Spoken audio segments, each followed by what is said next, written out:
বৈশাখের উৎসব উদযাপনের প্রস্তুতি নিচ্ছে চারুকলা। বর্ষবরণ শোভাযাত্রাকে সফল করতে দিনরাত কাজ করছেন চারুকলার শিক্ষার্থীরা। তাদের প্রস্তুতির খবর জানবো আমরা। সহকর্মী মোহন ইসলাম আমাদের সাথে যুক্ত হচ্ছেন চারুকলা থেকে। মোহন, বৈশাখের বর্ষবরণের যে প্রস্তুতি, শেষ সময়ের প্রস্তুতি, সেটি কেমন দেখছেন, আর চারুকলার শিল্পীরা কি বলছেন প্রস্তুতি নিয়ে?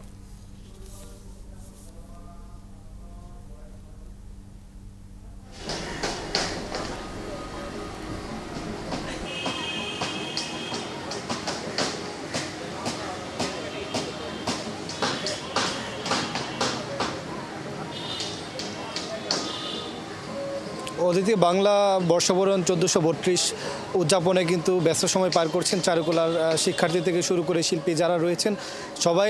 এখানে আসলে কর্মব্যস্ততার মধ্য দিয়ে তাদের সময় পার হচ্ছে। আপনি জানেন যে আসলে আর বেশি সময় বাকি নেই, এবং এবছর কিন্তু মঙ্গল শোভাযাত্রা যা হওয়ার কথা সে নামে পরিবর্তন হয়েছে আনন্দ শোভাযাত্রা, কিন্তু আদতে কিন্তু আপনার যেই ফরম্যাটে হয়ে আসে কিংবা আমরা যেভাবে প্রতি বছর দেখি বিভিন্নভাবে বিভিন্ন প্রতীকী সেই জিনিসগুলো কিন্তু থাকছে। আমি যদি আপনাকে শুরুতে একটু দেখাই যে একজন রাক্ষসের আমরা একটি অবয়ব দেখতে পাচ্ছি, যে রাক্ষসের দাঁতে হাতে মানুষের রক্ত লেগে আছে, তাই কিন্তু এখানে এই অবয়বের মাধ্যমে দেখানো হচ্ছে।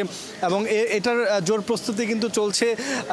এই যে দৈত্য বা দানবের যে চিত্র, সেই চিত্রের সাথে কিন্তু আমাদের বাস্তবিক করতে আমাদের যে জুলাই গণ অভ্যুত্থান এবং আগস্টের যে আমাদের গণ অভ্যুত্থান তার একটা আমরা প্রাসঙ্গিকতা পাই। এবং এখানে যদি দেখাই যে বিভিন্ন ধরনের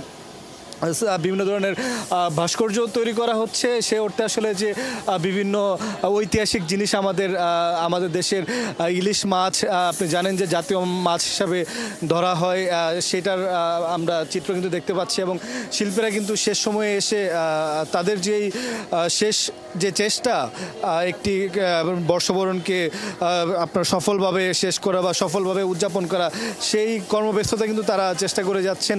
এখানে আমরা দেখেছি যে বিভিন্ন পশু পাখির অবয়ব রয়েছে, যেগুলো আমরা জানি যে আমাদের চিরায়ত বাংলার ঐতিহ্য। আমরা জানি যে আমাদের দৈনন্দিন জীবনের সাথে তারা প্রাসঙ্গিক। এবং এখানে শুধুমাত্র এই ভাস্কর্যগুলোর পাশাপাশি কিন্তু আমরা দেখেছি বাংলার ঐতিহ্যবাহী আপনার যে পালকি একটা সময় ছিল যখন নববধূকে বর নিয়ে যেত পালকি করে, সেই পালকির চিত্র কিন্তু আমরা দেখেছি তারা তৈরি করছে। এবং যারা শিল্পীরা রয়েছেন তারা কিন্তু তাদের সর্বোচ্চটুকু দিয়ে তারা চেষ্টা করছেন যেন এবছরের একটা ভিন্ন নববর্ষ। আপনি জানেন যে স্বৈরাচার পতনের পর প্রথমবারের মতো উদযাপন করা হচ্ছে বা করা হবে, সেই জায়গাটা থেকে তারা কিন্তু সর্বোচ্চ চেষ্টা করছে যেন বাংলার ঐতিহ্য, বাংলার রূপ এবং জুলাই গণ অভ্যুত্থানে যে আমাদের উপর দিয়ে যা গিয়েছে বা আমরা যা অনুধাবন করেছি, আমরা যা ফেস করেছি, সেই বিষয়গুলো সুচারুভাবে আপনার উপস্থাপন করার চেষ্টা কিন্তু শিল্পীরা করে যাচ্ছে। অদিতি, আপনার কাছ থেকে আমরা চারুকলার প্রস্তুতির খবর জেনে নিচ্ছিলাম। দর্শক আমাদের সাথে সহকর্মী যুক্ত হয়ে চারুকলা থেকে জানিয়ে দিচ্ছিলেন শিক্ষার্থীদের বর্ষবরণের প্রস্তুতির খবর।